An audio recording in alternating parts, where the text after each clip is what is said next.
We gonna have fun. Definitely. This is a Oh, party. this is a Okay. party, y'all. This is a party, y'all. Hey, y'all. I'm Honey Football Leader.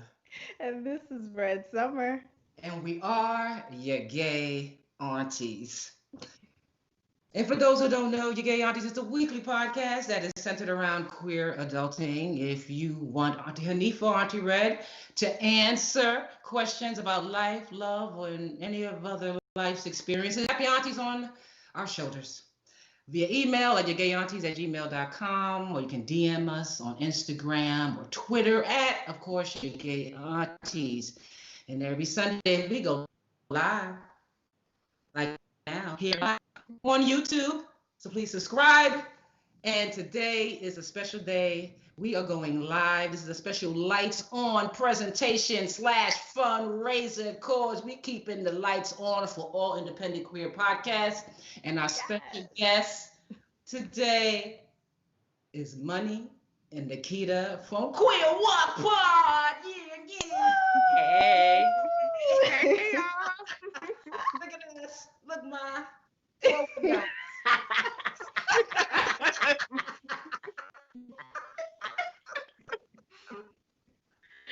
We're so excited to have you out here today. Oh, definitely, definitely. Excited to be here. Yeah, to be back. Oh, Yes, right. definitely. Yes, because you guys want. When were you guys on last time? I forgot. I don't even have a sense of the time anymore since the pandemic and, the rebellions. That feels like a decade ago. Yeah, Right. exactly. It's like anything before 2020. It's like, what you mean, 1990? Right. That. Yeah. For real, for real. Well, we're glad that you guys are back on, and we came together because we've been trying out this new thing called Lights On, and so how we're doing it this month is bringing our fellow independent queer podcasts together and just kind of swapping shows. So this week, Nikita and Money are on our show, and then next week we're going to be on their show. But you can listen to us on both shows. Little Yes. Yay! And if you want to support us, you can always go to the Lights On tier. You can donate there at patreon.com/your gay aunties. So I'm really excited. I'm excited. Okay. So, I mean, what's good in general? Because we haven't just, let me just catch up with y'all. What's good? How y'all sisters living? Try you. You So, saw that collective exhale, like, whoo. um, there's ups, a lot of downs. um, yeah, so I mean, on the one hand, of course it's like terrible and exhausting that we have to, in the middle of a pandemic, black people have to say, you know what, it's unjust, it's barbaric, and it's unconscionable that the police keep killing us. But I mean, I'm also feeling like really like energized, mm, and because I think it's not just like locally, like here where we live in Syracuse, not even just nationally, but like internationally, it just feels like Yeah. it just seems like so many people have like finally said enough is enough. Yeah. And so I think that again, it's sad that we have to do this shit in the middle of a pandemic, but it's been really amazing to see, the actions, the rebellion and the uprising. And it's not just in the places where we would normally expect it, but like there's Yeah. some little small place here in New York called Homer, New York. I saw there was a whole bunch of rednecks in Eastern Kentucky. It was like a mainly white. And it's just, again, it's just like a whole bunch of people, have finally said that this is enough. So I feel or at least they're beginning to have the real conversations, hopefully with themselves as well. absolutely. Yeah, yeah, yeah. Yeah, I mean, yeah, this is, I mean, nothing that I've ever seen in my lifetime. Yeah. How you doing? How you doing, Money? I mean, I'm all right.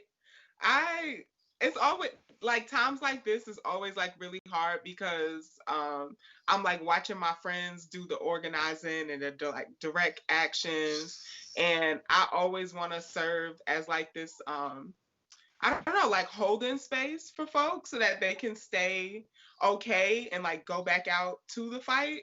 But because of COVID-19, like I can't do it the way I'm usually doing it, you know, like so my house can't be like the meeting hub anymore. And like I can't do my healing spaces to be like physically in a room with folks. So I've been feeling really kind of like lost like during this, like where like how do I plug in as somebody who like identifies more with the like the rest and rejuvenate part of the resistance. Yeah. You know what? That's something that people do not talk about. Like they talk about everyone in the streets and the dangers of all the, close proximity of being in the streets, but culturally, after the march, we meeting up somewhere and we're debriefing, we're releasing, we're laughing, we're healing, we're eating up, we're eating.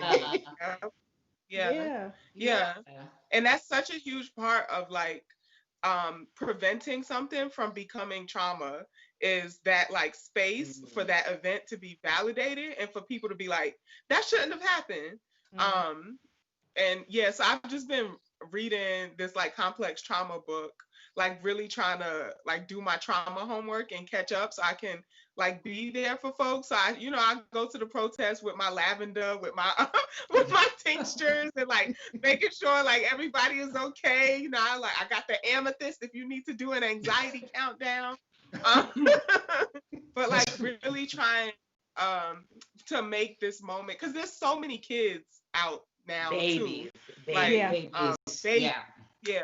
And like kids, but like the girls, the kids, so like all the little queer kids that are organizing, right? Yeah. On the front line where they are usually. Right. Absolutely. Yeah. Yeah. Per usual.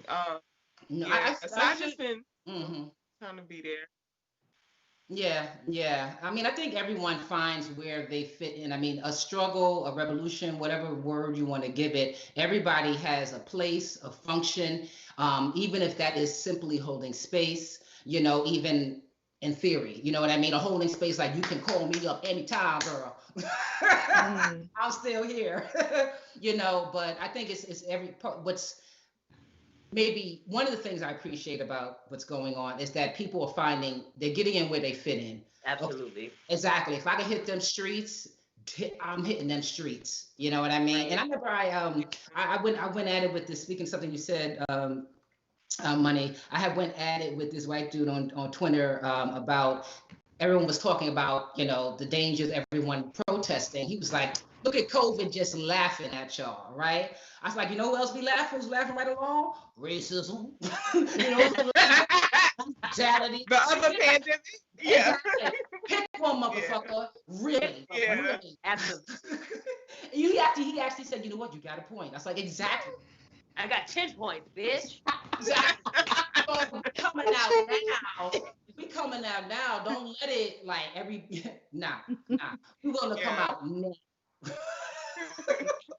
I've been kind of having, and it really just hit yesterday because my mom's neighborhood in Chicago got really hit by the first wave of riots, right? So she walks to the grocery store and home, and the grocery store is not there anymore.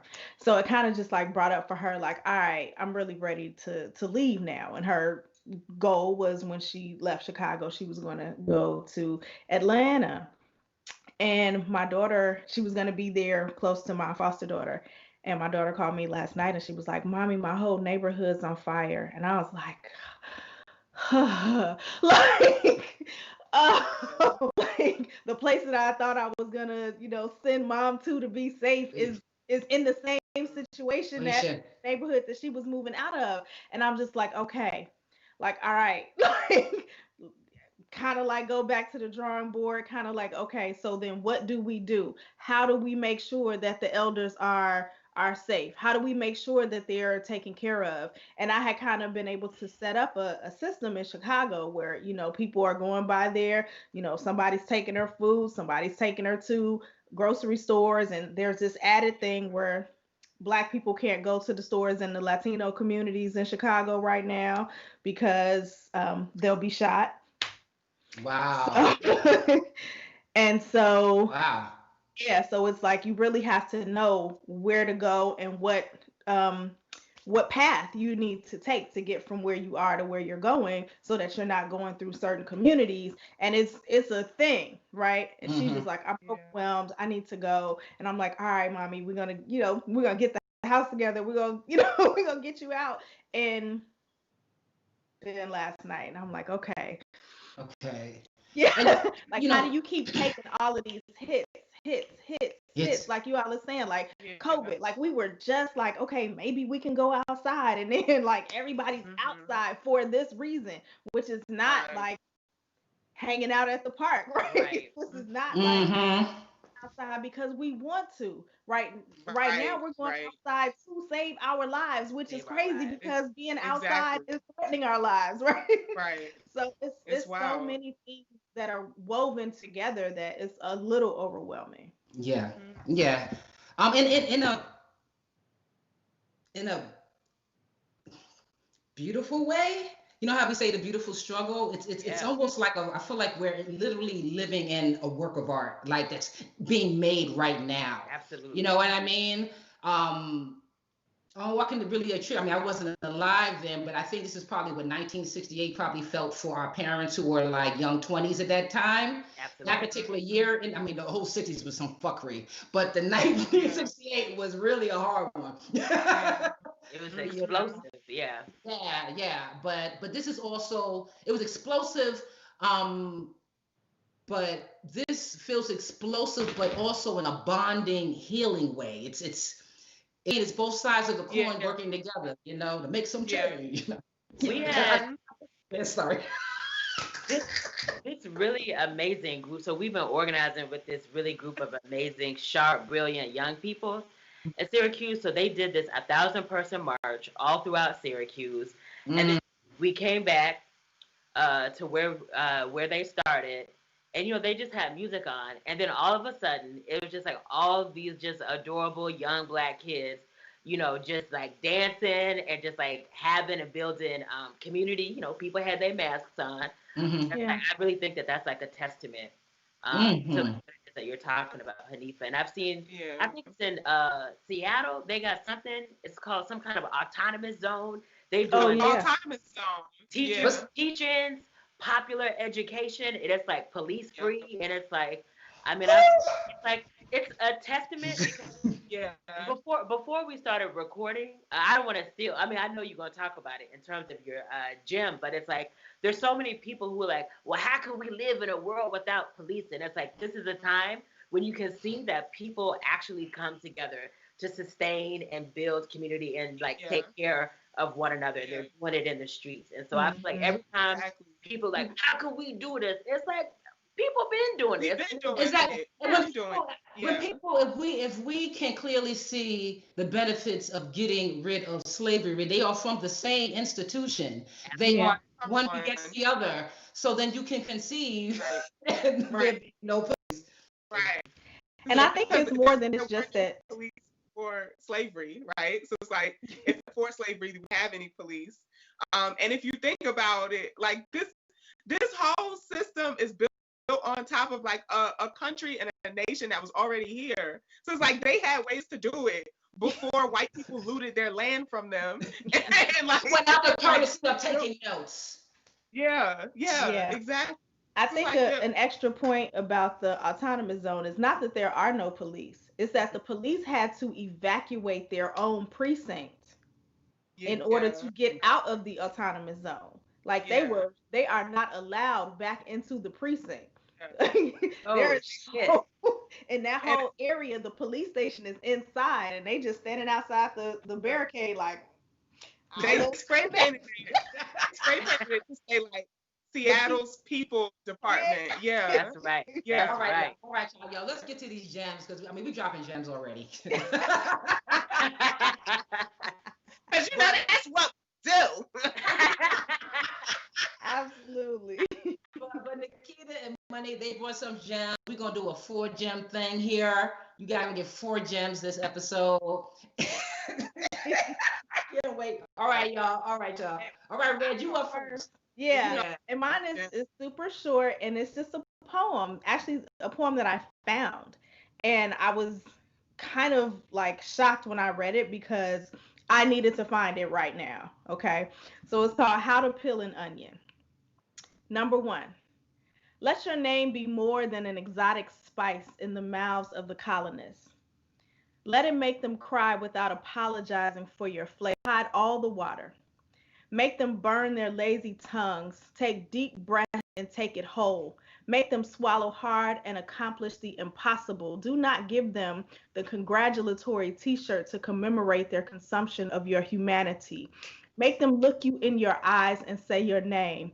Quivanchene, Gabourey, Jaquita, Latifa, and Ayana. Yes.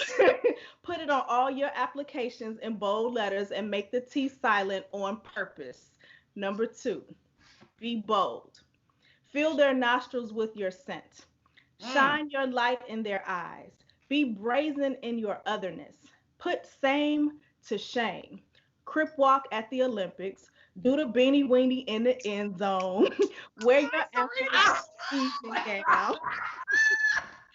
Be amazing on your own terms. Yes. Have Yes. your recipe before they sell your shit on eBay. Three, put bread in your mouth.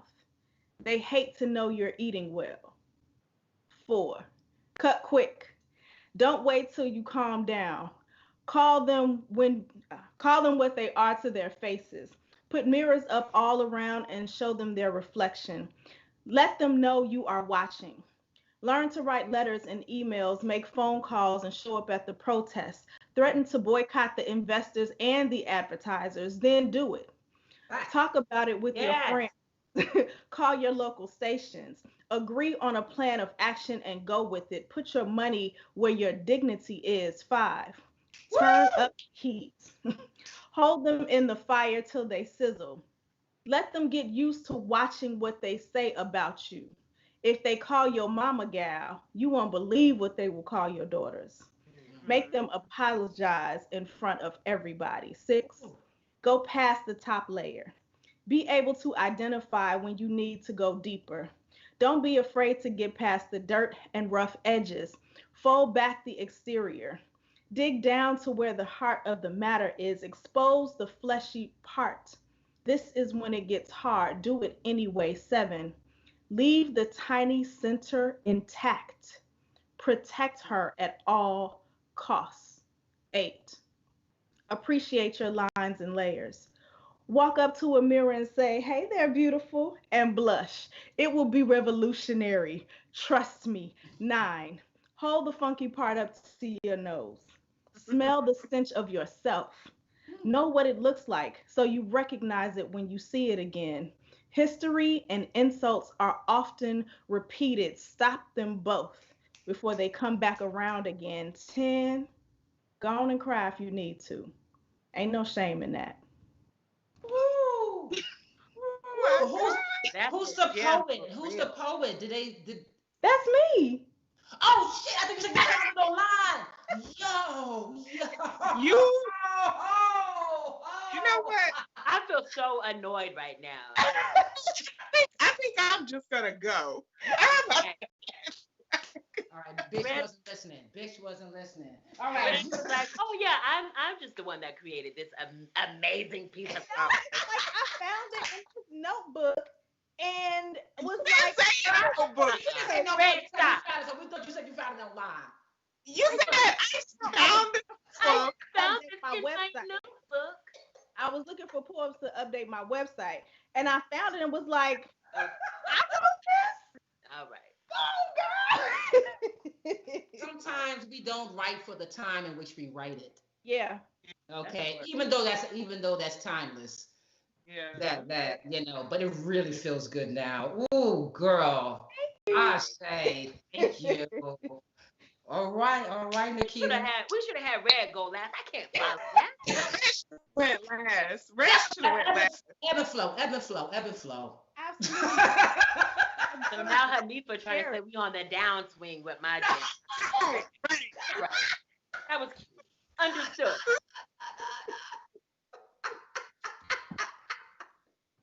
Anyway, well. Go ahead, do y'all little gems, and we'll do it. Everybody's a part of this revolution. All right. Mm. That's why they're the aunties and we're the aunties in training. All right. So the cousin. the cousin, right? The cousin aunt. The cousin aunt. All right. Okay, so my gem is it's this playlist from Ashley Yates, and for folks who don't know, Ashley Yates is a longtime Black queer organizer, also baddie. Not that that's important, but her. And so Ashley Yates posted this playlist a long time ago, and I favorited it, and I saved it, and I'd never listened to it. And so it's called the Yeehaw Agenda. And it's basically just like all these like Black folks doing acoustic music, doing folk music, and doing country music. And I'm a Black person from the South. Ooh, excuse me. I lived my whole life in the South up until I moved up north. So I have a soft spot for country, and the playlist is so good, and it just reminds me that Black people are unparalleled in terms of cultural production. It's just like, I mean, first of all, country was ours. They would have had it had it not been for us. But like everything was out. The playlist is it's just so good, and again, it just reminds me that Black people are just phenomenal at cultural productions. And my favorite genre of music generally is R&B, and I think one of the things that R&B and country have in common is that they're just really both telling stories. Yes, say it. There's this one track on there. It's so funny. I think it's called Country Girl, but it's just this song where this girl's talking about how she should have listened to her mama because she went down to the city and got wrapped up with this trifling man. And I'm like, regardless of gender, who among us has not been there? Yeah. You get wrapped up with somebody. And next thing you know, you crying to somebody, and they're like, "Girl, I told you not to be down there." But alas, you took your trifling ass. Again, Yeehaw Agenda.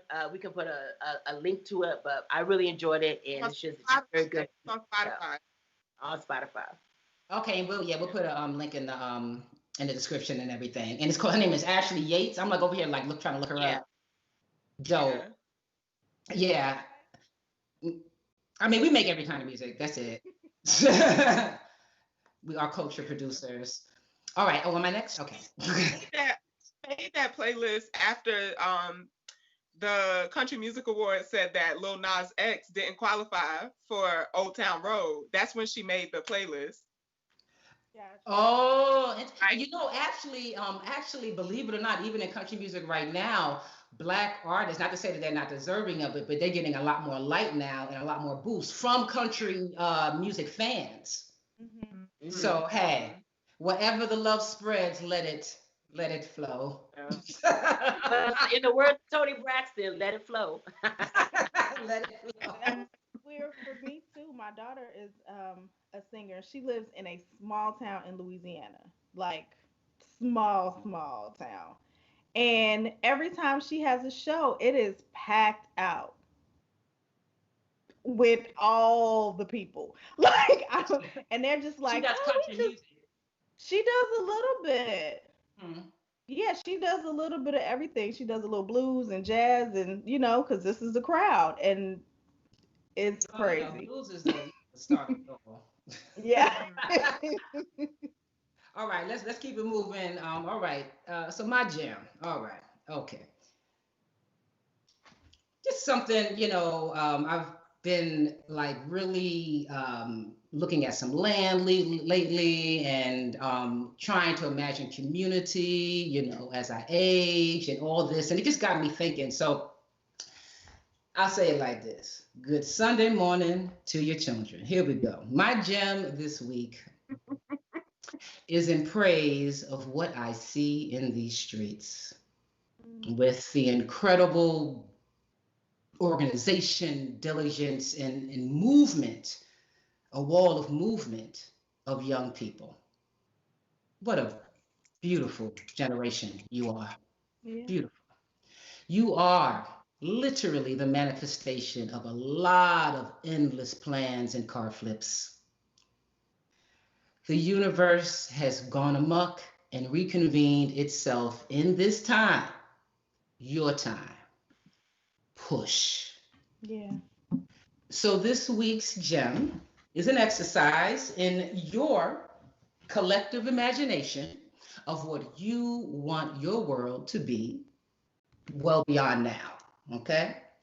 And I offer with this gem right here that the best place to begin imagining your future is to imagine growing old in it. Mm-hmm. Yes. Because you know everything ends but time and change. Little nod to Octavia Butler on that one. So, retirement. Well, let's start there. That word sucks. Let's just throw that out, okay? All right. Perhaps it's more like imagining a world that enables you to be you with unabashed freedom and comfort. Comfort. Look, look around at the oldest person in your family. How they living, where they living. And this may be the best time during this gem to take a moment of respectful silence for two indisputable truths. Black and brown people are dying far greater from Rona, and old folks at a far greater rate from Rona. So, our Black and brown elders are being taken away from us in mass. Again, and this is the exercise. Holistically, how are the older people around you living? And if it's good, begin to take notes. And I'll end my gem with a bit of parabolic policy. The manner of ease, thrivability, and inclusion of elders in any society is a direct reflection of the fate of that society. That's my jam. Come on, Hanifa. Oh, God damn it. Why we do this with them, You gotta follow that. We had a couple of weeks back. No, but set us up to be ambushed. I'm not prepared for this. Wow. Wow. Okay. I'm like, how am I supposed to? Okay, at first I need to collect myself after that. I feel like so much was going off in my brain between like Red's gym and your gym, and now I have to okay. Well, you know the thing. What you say? I do want to say nothing. Go ahead. You can go ahead. My son like saw me planning, like, and just thinking about what to do with my mom, and he was like, "I'm glad to see this. Like, this lets me know what to do for you." He was like, if my grandma went in the home, that's where you was going. But that's what I'm trying to actually hint at. Like, what we know, I know we like, okay, this is our world. We got police brutality. We got, hard to find a fucking job. Got to deal with microaggressions, all that bullshit. But at the end of the day, as we age, and look, me and Red are only in our 40s, but that's when you start thinking about it. You're like, wait a minute. I know that 20 years can go like fast. Yeah. So in 20 years, I'm going to be well into my 60s and hitting 70s, right? So what do I need around me to sustain myself? What does my community provide for me? You know what I mean? Where I'm not, wanting for much, because theoretically I have done some work. I contributed to the community. So as we think about reimagining police and all these, just reimagining our world, we can't forget our elders, because they literally are a reflection of where we all going to fucking wind up. Yeah. So elders should be able to buy land easily so they can, or this should be fun where they can create a community that is conducive to what they want and need at that time. Just sticking them in nursing homes and these little, whatever. It's like, in our generation, the Gen X generation, we're like, we don't go to no motherfucking nursing home. What the fuck? I ain't never had nobody say we want to go to a nursing home at the end, or we want to go to a retirement community. We want autonomy, And we also know that even with that autonomy, if we lose some of our faculties, we need people around us that's going to love us and not take advantage of us. And that's real and that's scary. And even as everybody rah-rahs in the street, be mindful of your elders, because they're scared of your ass when they're trying to cross the street to go to the market on a regular fucking day. So it's really, when you're physically vulnerable and everybody's rah-rah around you, though the rah-rah needs to happen, be mindful of who's around you.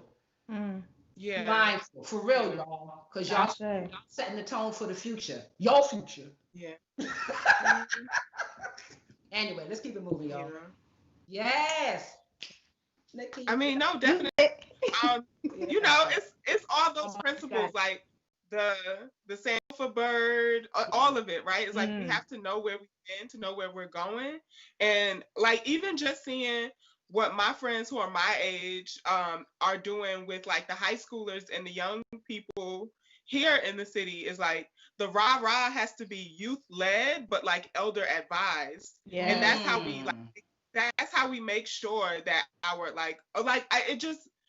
every day I'm like, Angela Davis is still here. Asada Shakur is still here. Like still here. Like we can't like invoke them or like wear them on our shirts without actually making sure they're all right. Like I think about like things like the Barbara Smith Caring Circle, the Miss Major Caring Circle. Like we have to make sure that our elders are okay, so that they're like living archives. They've seen the waves of these movements, and so like what can we learn from them to make ours like sharper and more effective? It's wealth. They get that history. They were there when they were flipping cars. Like they just like, listen, when you flip that car now, you gotta run on it. Like y'all gotta have a place where y'all all convene, so y'all not just running milly. You gotta like move up. You running so and so's house when it's time to run, but flip that car, nigga. Like we ain't the first generation to be flipping cars, but but the elders will tell you how to run and where to run, so you can flip the car another day. All right. Okay, so all right. I guess me and Nikita be on the same wave even when we're not on the same wave, because my gym is about Black folks as culture producers too. And I'm gonna try to do this fast because when I get excited about something, I just nerd out and I go into a wormhole. So I'm gonna try to do it quickly. But my gym is Black roller skaters, and specifically how Black folks have used roller skating in the revolution. So yes. You're taking me back. So I've been teaching myself how to roller skate, and in like learning it, I've also learned like this tradition that Black folks have had of resisting through roller skating. So like ever since the very first roller skating rink opened, and I think it opened in like 1866 in Rhode Island, Black people have been pushing for space and like roller skating, right? So pushing for space. I like that. They were obviously like segregated because it was right after the Civil War. But so as they like progressed and we get into the 1900s, Black folks were only allowed into skating rinks on adult night because their justification for basically like the dance moves that they were doing on the skates, the music they were listening to, it was all like not appropriate for kids, right? And so they had these things called adult night, and we still see it till today. Like adult night will be like hip hop night, basically, where they play all the Black music, all the Black people turn out. And so in the 60s, it started to look less like actual segregation where like you can only come on this night, but they started putting like these rules in place, like no small wheels, because small wheels were more popular with the Black folks who were doing dance skating. No colorful shoes or skates, because we had the patterns, the prints, we was fly. So they always. Yeah, and we still see the implications of that because if you look now at dance skates, a lot of them are black or white, neutral colors. And more of the street skates are like the cutesy printed patterns. This is all because of racism. Anyway, Yeah.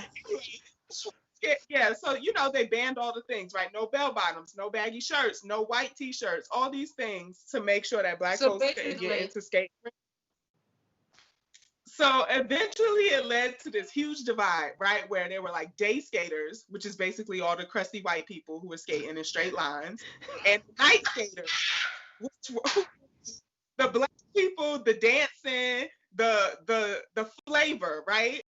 And night skate got so popular because we know that they love black culture, but not black people, that they kept moving up the time that night skate started. So like it used to be night skate start at 9, then it started at 7, then it started at 4, till it got to the point pretty much all day black people were dominating skating rinks. And so I looked it up because I'm a nerd. 97% of skating rink patrons are black. Like 90, we are keeping skating rinks alive in this country. And owning every single one of them. Like everything, right? Dominate the industry. Dominating. So then the divide moved from like indoor skating at the rinks to outdoor skating, where the white people basically like street skating, skate parks. And so they implemented these same rules to these outdoor spaces that they had previously had in the rinks. Because we were just so unfuckwittable in the rinks, they couldn't do it anymore, right? They didn't have a whole. So they tried to they did things like the price of skates.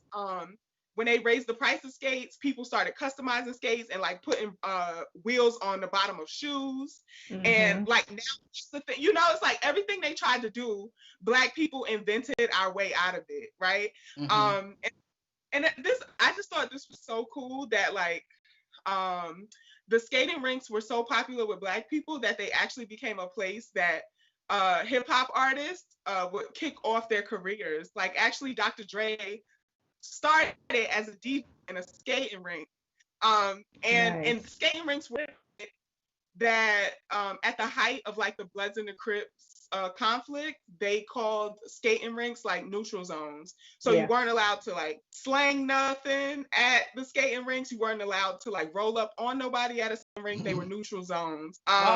Switzerland. They were like, something would be going down and somebody would run to the skating rink because it's like nothing. And we can't police ourselves. Okay. 2 more things, y'all. I'm sorry. I know it was like 5 minutes, but I wanted to go really fast. I'm such a nerd. Okay, so so I wanted to talk about these 2 people specifically around like skating and liberation, right? So like first of all, like I said, black people have literally changed the way skates even look today, and where certain skates are used because of our resistance to this. But specifically, I wanted to talk about Roller Man, who skated in 1963. He started on August 17th and skated for 10 days from Chicago to DC to the March on Washington for Jobs and Freedom. And he did this by 10 hours a day, like 70 miles a day skating.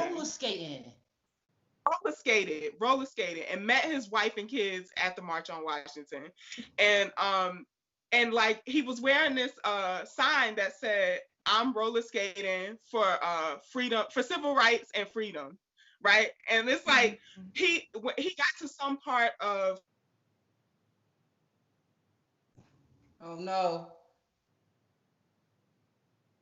NAACP actually showed up and was like, "Y'all not gonna mess with Roller Man," right? So the NAACP accompanied him for the rest of his roller skate to DC. Yeah. Nice. So I want to shout out Ledger Smith, aka Roller Man, who roller skated from Chicago to DC, and also Darlene Anderson, who was the first Black roller derby skater. And I was just hyped about that. Roller derby is like hella gay and, Yes. and hella white. If not all. know? Yes. This Black woman had a whole career at like the height of segregation as a Black roller derby player in the Hall of Fame for roller derby, in the skating Hall of Fame. And she's like what, 60s, in her 60s, so she was 19 at the time. So she got to knock out Karens for free, like on the cheap. Like she just got on the boat. Pushing them over their banners.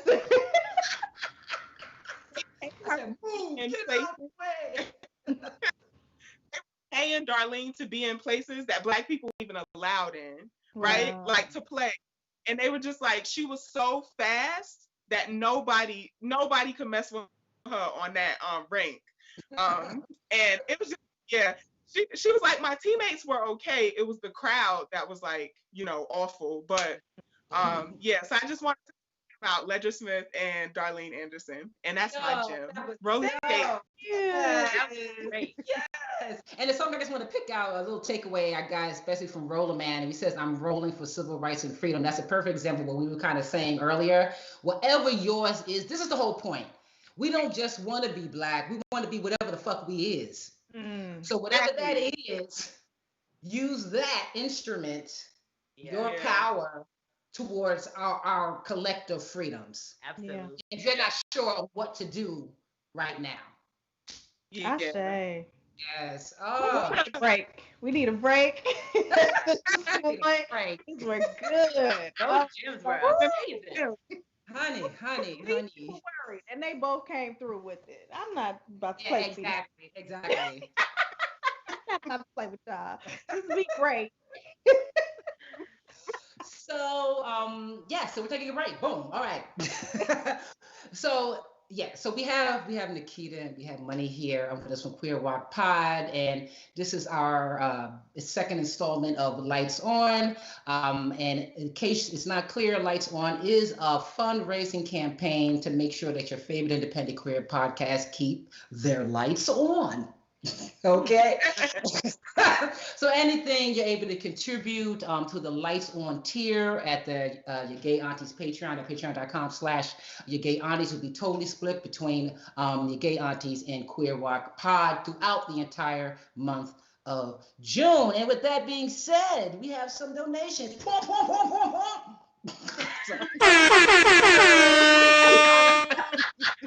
I'll feel it. All right.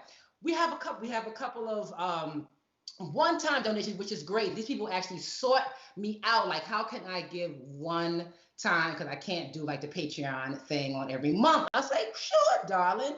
So first, let me do a shout out to Natalia. Hey, that's Nat. Huh? That's what? That's Nat. That's who? That's who? The homie listener friend. Yes, homie listener, Nat. Thanks, Nat. Hi, Nat. Say word. Say word. The end, Kenneth. Yes, Kenneth. Thank you. Time donation. If any of you maybe can't do Patreon but want to give to either Lights On or Your Gay Aunties, you can easily do so. Just go Venmo us at B as in boy, B909 Creative. That's B909 Creative at Venmo. Everything will be in the descriptions. And then we got some more Patreon people, our Patreon people. Jenny and Tanya. Yeah. Okay, Jenny and Tanya. We're just gonna send it Tanya. Hanifa just gonna go through all the phonetic pronunciation. Exactly. Help with your baby. Yay. Thank you, Jenny. Penny, and thank you, Tonya, for contributing. And again, you guys, if you want to support your gay aunties, we would much appreciate if you support us by also supporting Queer Walk Pod this month, and just go to Lights On. That's one of the tiers on our Patreon page at patreon.com/yourgayaunties. Wonderful. And this month is also Masculine Appreciation Month. Exhale. I get so excited. Yes, pose for put your hand down. Where this month we celebrate and highlight all of our masculine of center listeners and loved ones. And we have a little bit of a contest, I would say, going on, where all you have to do is tag your favorite masculine identified boy, BOI, and with the hashtag oh boy, right? You do that, you let us know who they are, tell us about them, why are they fantastic and wonderful. We'll add them to our queue and just scroll through all the beautiful boys out there. You know Red got a queue of boys. You know it. A whole queue? Hold on, a queue of boys. Okay. I'm not living right. I'm doing it all wrong. Yeah, so I'm so excited to participate. And a queue? I ain't even got a list. What's the difference between a queue and a list? A queue, you have to you've been picked from the mass and everything else. Just this is the check off. Shopping list. It has been fantastic. If you haven't had a chance yet, go to our Instagram page and check out all of those who have been nominated so far. And vote. Oh, and speaking of nominations, just real quick thing. So we had some issues where week 2 nominations. At first we thought someone was hacking us, but now I get a post from Instagram saying that the nominations were some sort of harassment thing. I forgot to tell y'all this literally just happened. So make sure when you tag people, you ask their permission. Hashtag consent. Hashtag consent. Oh no. Make it different, even though you know in our world it seems like everybody's out. Trust Maybe me, just everybody tag it out. Yeah. Just that's a good point. So we're going to make sure that everyone, we're just going to assume that anyone that you tag now, you've gotten their permission. Please get their permission. We don't want your gay aunties, IG account to close down. We work so hard to get them damn followers. Please. And don't be out nobody and stuff if they not there. Like, don't be putting the boys on blast. We trying to celebrate here. Exactly. And they will be able to celebrate in due time too, but in their time. Okay. All right. So just a quick thing. Also on the break is so we here in your gay aunties are going to some changes. 2 of our interns have moved on to greener pastures. God bless. We love them so. Yes, because trust me, we would not be here at episode 88 without them. Absolutely. I guarantee you, we would not be here without them. But with that being said, because I'm not a lot of help.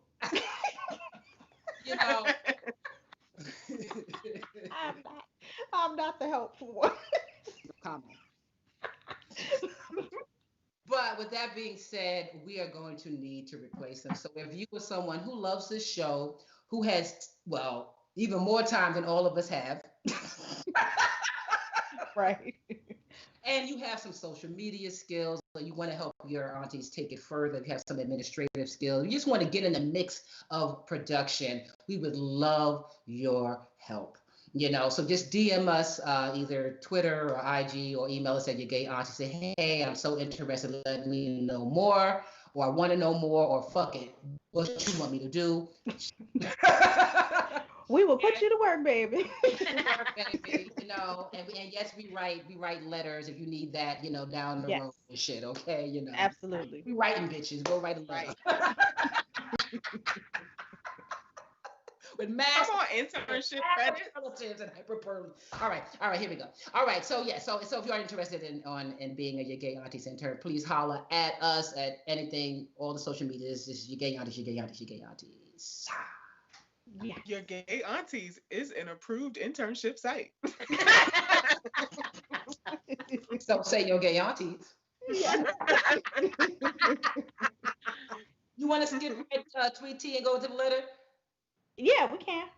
Yeah, let's do that. Let's do that. All right, so it's time. Well, I do want to say before we skip it that Yeah. every Wednesday at 6 o'clock from 6 to 7, I go live on Twitter and I just answer whatever questions that you all have. Maybe you're not a real long letter writer, just send us a DM question. We have had some great ones over the time and we love answering them. If you need to find out how to get a Q. That's right. That's a question. I put that up there. How do I get a queue of a queue of cuties? I'm ready to take notes. I'm ready to take notes. Absolutely. I will let you know. So, all right, we got one hell of a letter here. You know what, Red? Won't you read this if you don't mind? Yes. This All right. Okay. Hope this finds you well. I've been married since 2011. I was 22. She was 32 before the U-Haul moved to another state. Before the U-Haul moved to another state. I visited every weekend for 3 months straight. Everything had appeared to be good, under control, and that's when I decided to. Is this wrong? That's when I decided to stay. I'm not. I'm just what I'm looking at looks a little wonky. Hold on. um, moving my everything, including my only child, to start my new beginning. Once I arrived with everything, I started to notice little things like the compare and contrast of the younger children. My son was pretty independent while hers were codependent. It was okay with me because I began to teach them so much from confidence building, words of affirmation, etc. We had a rocky start because she came out to her family. Her daughter feared coming out to her and how she would accept her as her child. I made her feel accepted and welcomed. And somebody grabbed the next part while I figured it out. Oh, I found it. All right. Oh, okay. Oh no, I didn't. Go ahead. Want me to go? Also, Yeah, just until I can open this up. okay. You guys got it. Want me to get it? Unfortunately, this goes bad after 2.5 years in a northern state. We relocated to the south. Things became easier, however, the older children weren't ready for the change. So they were not paying bills, and the debt went up to over $4,000. So she asked if I could pay it. I told her I'm no. glad she asked. They should pay. My wife has a gambling addiction, so her money was gone, tied up into something. So in return, my wife's tied into behavior something has that's tied up changed. in gambling. Don't minimize that shit. It's tied up in gambling. Some of her actions are singling out the younger children, my son staying on punishment. I continue to treat children equally. Notice she isn't. When addressing my issue with that, she brushed it off or she would give me the silent treatment. After 9 years of being together and 8 years of being married, I'm ready for this to end. I'm at the end of my rope with this whole situation.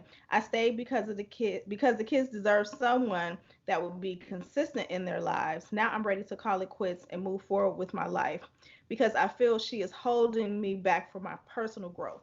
Please help me, aunties. Brooke. Okay, Brooke. Yes, yes, and yes. There's a lot going on, Brooke. Yeah. I feel stressed just listening to that. Right. So where should we begin? Well, I think one thing is attached to everything is the elephant in this room. It's like you're living with someone who has an addiction to gambling. To the Exactly. and I don't care what the addiction is, all the symptoms is always the same, Right. you know. Right.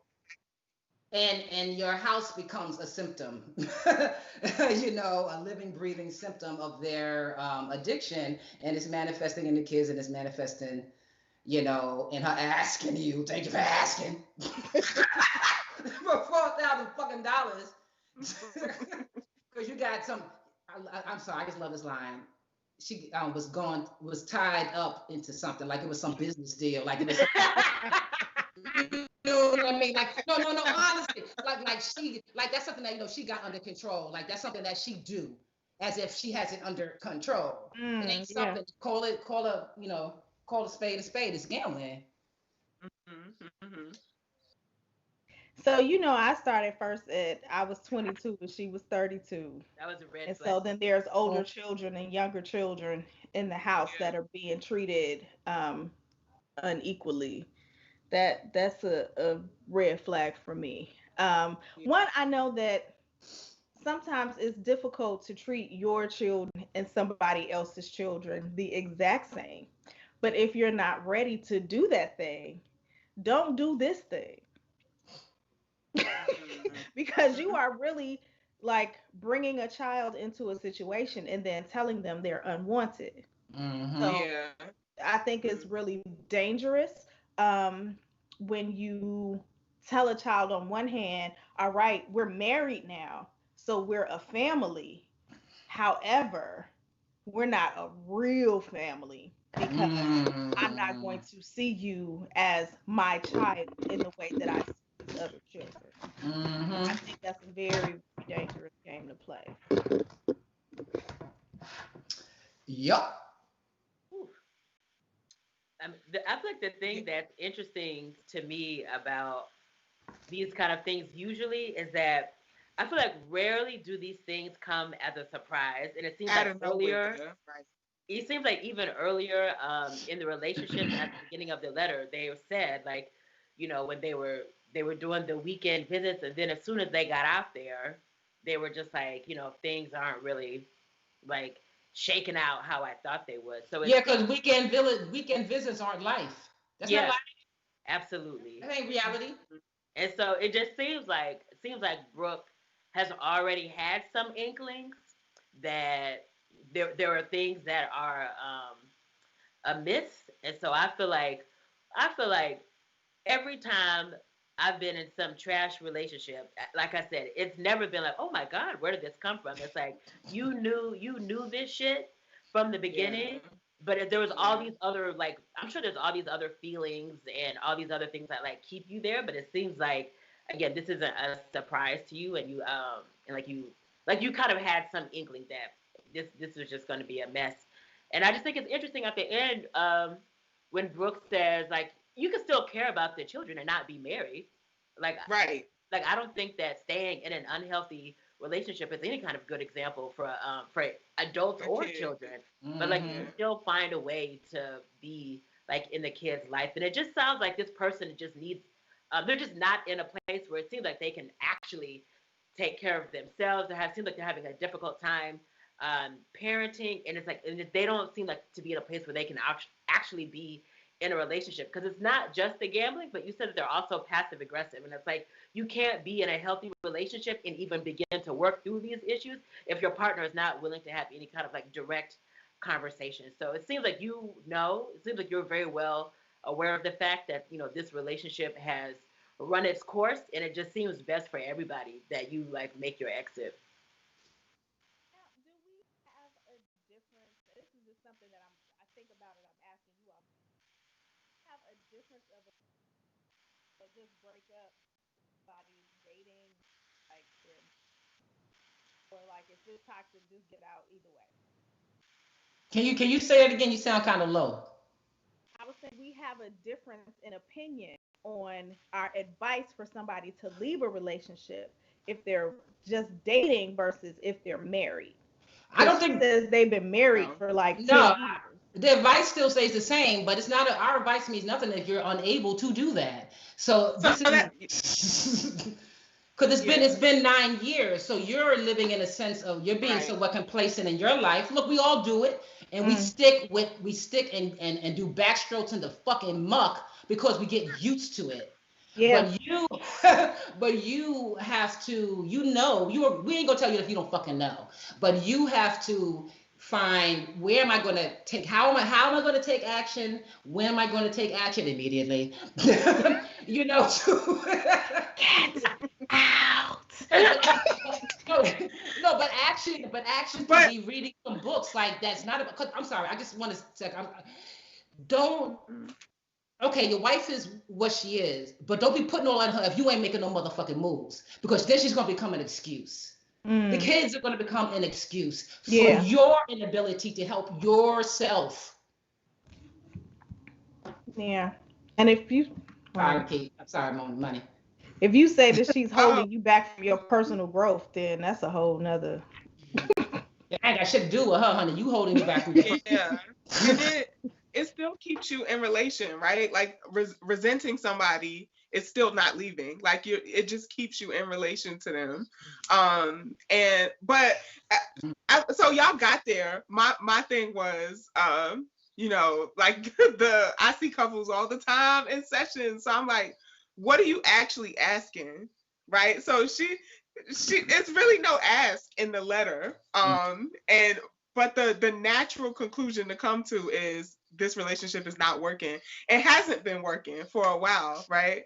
And I think it's no coincidence that she's someone who hasn't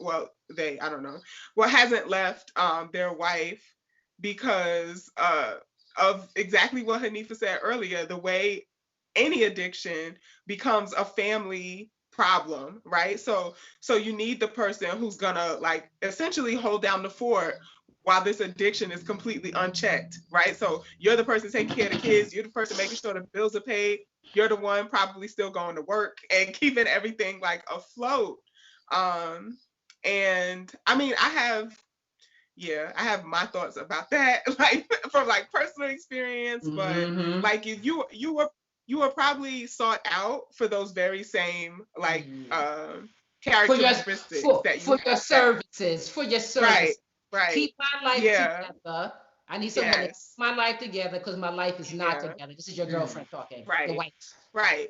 Okay. Exactly. Yeah. And not for nothing, Brooke. This is the time, because if you were unless you're her at 2020, you must be going through your status return. You have to be going through your status return. Okay? Yeah. Use the momentum of your status return to get the fuck you and your kids out of there. Okay? Yeah. It's eclipse season. Moon is in Aries. It's now. It's now. What Aries is the action sign. It's the first sign immediately. Immediately. Yeah. And I think a lot of people think that relationships are the best set up for kids to grow up healthily, but it's actually consistency and stability that keeps kids okay. And so they don't have that with somebody who's gambling out of control. So yeah. All right, well, thank you, Brooke. Thank you. You all want to send us a letter, yougayaunties@gmail.com. Please do. Yada, bang, bong. We're going to wrap this up. This has been an incredible show. Absolutely. Yo. And I can't wait. We're going to be on their show next Sunday, and we'll let you know when that is. But with that being said, we got to wrap it up, y'all. My name is... Oh, no, I'm sorry. It's your turn, Ray. I'm sorry. We got... Well, then fine. I'm Red Summer. I wasn't even Walida. Who are you all? I'm Nikita. And I'm Money. And you can find us at Queer Walk Pod on all the things. Oh, yes, and all the things. Sorry. Yes. Right. And we are your gay aunties. And cousins. Cousins. Bye, baby. All right, y'all. Bye, babies. Bye.